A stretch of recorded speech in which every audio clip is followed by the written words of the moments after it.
पिछले लेक्चर में हमने पढ़ा था कि आइडियल ट्रांसफार्मर क्या होता है और उसका वर्किंग कॉन्सेप्ट क्या होता है और वो किस तरीके से काम करता है। इस लेक्चर में हम पढ़ेंगे ट्रांसफार्मर ऑन नो लोड, एक ऐसा ट्रांसफार्मर जिसके अंदर लोड कनेक्टेड नहीं होता है। देखिए, जिस ट्रांसफार्मर के सेकेंडरी वाइंडिंग से लोड कनेक्टेड नहीं होता है उसी को हम मतलब जिसकी सेकेंडरी वाइंडिंग ओपन सर्किटेड होती है या फिर जिसका सेकेंडरी करंट ही ज़ीरो होता है, उसको हम नाम देते हैं ट्रांसफार्मर ऑन नो लोड का। जैसा कि हमने एक ट्रांसफार्मर मान लिया जिसकी प्राइमरी वाइंडिंग हो गई और वो ऑल्टरनेटिंग सोर्स से कनेक्टेड है और उसकी जो सेकेंडरी वाइंडिंग है वो यहाँ पर हमने ओपन सर्किट छोड़ दिया। ये देखिए, इस प्राइमरी वाइंडिंग में एक वोल्टेज सोर्स कनेक्टेड है जिसकी वजह से एक करंट यहाँ पर फ्लो होगा जिसका नाम दे दिया हमने आई नॉट। प्राइमरी वाइंडिंग में जो करंट फ्लो होगा आई नॉट, देखिए सेकेंडरी वाइंडिंग तो कोई करंट फ्लो होगा ही नहीं, यहाँ पर एक ही करंट फ्लो होगा, वो होगा आई नॉट। इस आई नॉट के दो कंपोनेंट होते हैं, एक होता है मैग्नेटाइजिंग कंपोनेंट और एक होता है वर्किंग कंपोनेंट। देखिए, आई नॉट के दो कंपोनेंट होते हैं, एक होता है मैग्नेटाइजिंग कंपोनेंट और एक होता है वर्किंग कंपोनेंट। इसको हम नाम देते हैं मैग्नेटाइजिंग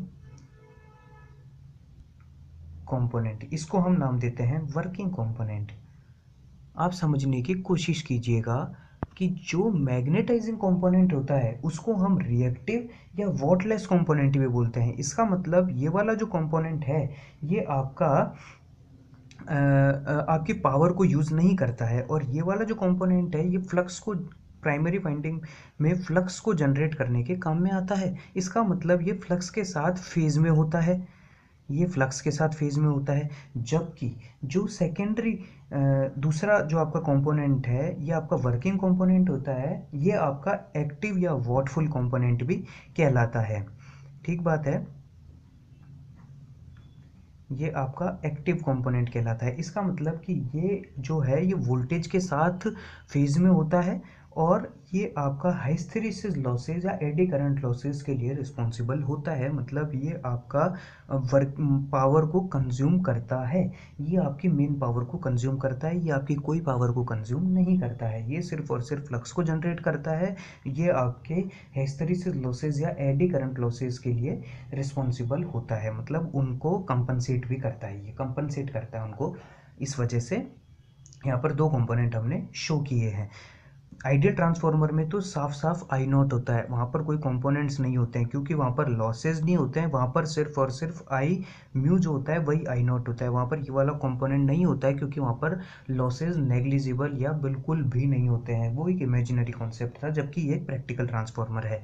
देखिए, अगर हम आगे बात करें तो जो आई नॉट है वो रेटेड करंट का 3 से 5% तक काम करता है। अब मैं आपको समझाने की कोशिश करता हूँ कि वो फेज़र डायग्राम किस तरीके से बनेगा अपने नो लोड ट्रांसफार्मर का। देखिए, फेज़र डायग्राम बनाने के लिए हमको सबसे पहले तो ये पता है कि यहाँ पर एक वोल्टेज सोर्स है जिसका V1 हमने जिसको नाम दिया है। अब ये जो वोल्टेज सोर्स है इससे जो इससे अब यहाँ पर देखिए, हमको पता है कि यहाँ पर वोल्टेज सोर्स है और यहाँ पर जो है वो 5M है। जैसा कि आइडियल ट्रांसफार्मर में हमने पढ़ा था कि V1 इधर होता है, 5M इधर होता है। अगर वहाँ पर आइडियल ट्रांसफार्मर बात करें तो जो आई नॉट है वो यहाँ पर होगा, मतलब 5M के फेज में। लेकिन यहाँ पर आइडियल ट्रांसफार्मर नहीं है, यहाँ पर दो कंपोनेंट है। एक कंपोनेंट जैसा कि हमने बताया कि IW है जो कि V1 के फेज में है, दूसरा कंपोनेंट है वो हमारा आई म्यू है जो कि 5M के फेज में है, मतलब ये 5M को जनरेट कर रहा है, फ्लक्स जनरेट करने के काम में आ रहा है। अब यहाँ पर एक, अगर हम इन दोनों का फेज़र सम ले ले तो यहाँ पर जो वैल्यू निकल करके आएगी वो निकल करके आएगी आई नॉट। ये जो आई नॉट है ये आपका प्राइमरी करंट होगा और जो V1, ये V1 से जो है वो 5 नॉट डिग्री लैग करेगा। अब देखिए, आपको ये पता है कि E1 जो है, जो 5M की वजह से जो EMF जनरेट होगा फर्स्ट वाइंडिंग में, प्राइमरी वाइंडिंग में, वो आपका इक्वल होगा V1 के और अपोजिट होगा V1 के। ये आपका लेंज लॉ की वजह से होगा। लेंज लॉ हम आपको पहले भी बता चुके हैं कि ये अपने कॉज का अपोज करता है। चूंकि E1 जो है वो इनडायरेक्टली V1 से ही जनरेट हो रहा है तो ये V1 का अपोज करेगा और ये V1 के अपोजिट डायरेक्शन में होगा। यहाँ पर E2 भी होगा, E2 जो है वो भी 5M की वजह से ही जनरेट होगा, लेकिन वो E1 से थोड़ा सा मैग्नीट्यूड में कम होगा। वो क्यों होगा अभी हम आपको बताते हैं। अब हम इसका मैथमेटिकल एक्सप्रेशन की अगर बात करें तो सबसे पहले हमको पता है कि phi is equals to phi M sine omega T, ये हमारा फ्लक्स है, मेन फ्लक्स है।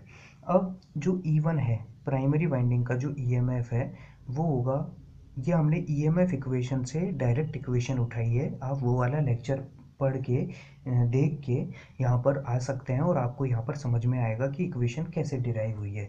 अब देखिए, ये होगा sign omega T minus pi by two. ये देखिए, इसको हम पहली इक्वेशन का नाम देते हैं, इसको हम दूसरी इक्वेशन का नाम देते हैं। और यहाँ पर जो E2 है, ये सेकेंडरी वाइंडिंग का EMF हो जाएगा, और ये sign omega T minus pi by two. अब देखिए, इन तीनों इक्वेशन से आपको ये पता लग रहा है कि E1 और E2 जो हैं वो फाई से लैग कर रहे हैं 90 डिग्री। ऐसा जैसा कि हमने फेजर डायग्राम में देखा कि 90 डिग्री लैग करेगा।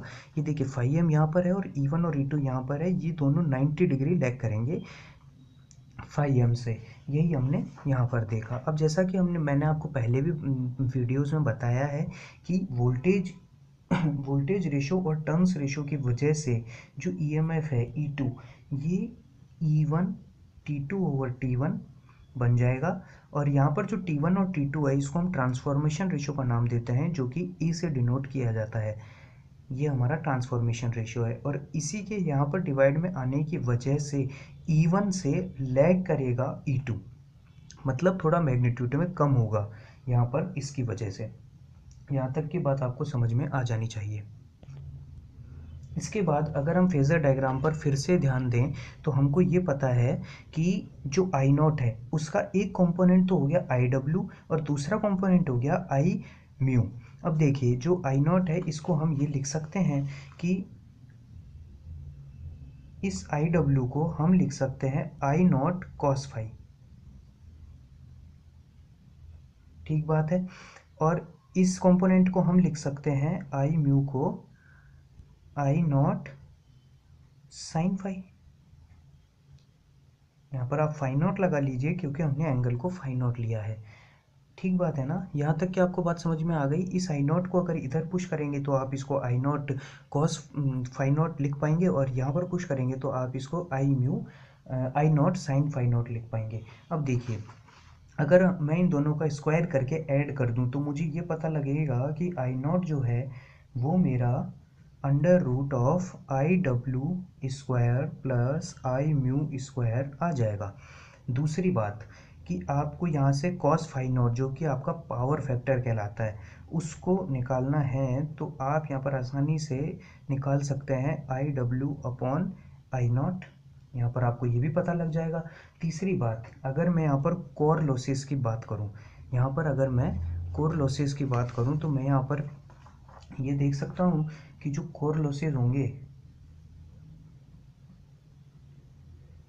वो मेरा V1 into I naught cos phi naught. जैसा कि मुझे पता है कि जो कोर लॉसेस होते हैं वो मेरा आई डब्ल्यू जो कंपोनेंट था उसकी वजह से होते हैं।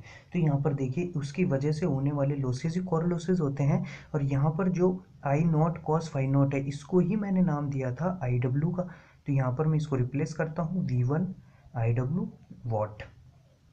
ठीक है। और जो रिएक्टिव वोल्ट एम्पियर्स की बात का अगर हम कर ले तो वो डिनोट होंगे V1 I naught sine phi naught, जो फ्लक्स को जनरेट करने के काम में आ रहे हैं। और इस वाले कंपोनेंट को हम रिप्लेस करते हैं V1 आई म्यू से वोल्ट एम्पियर। ठीक बात। आपको यहाँ तक कि कोई प्रॉब्लम हो तो आप मुझसे शेयर कर सकते हैं। इस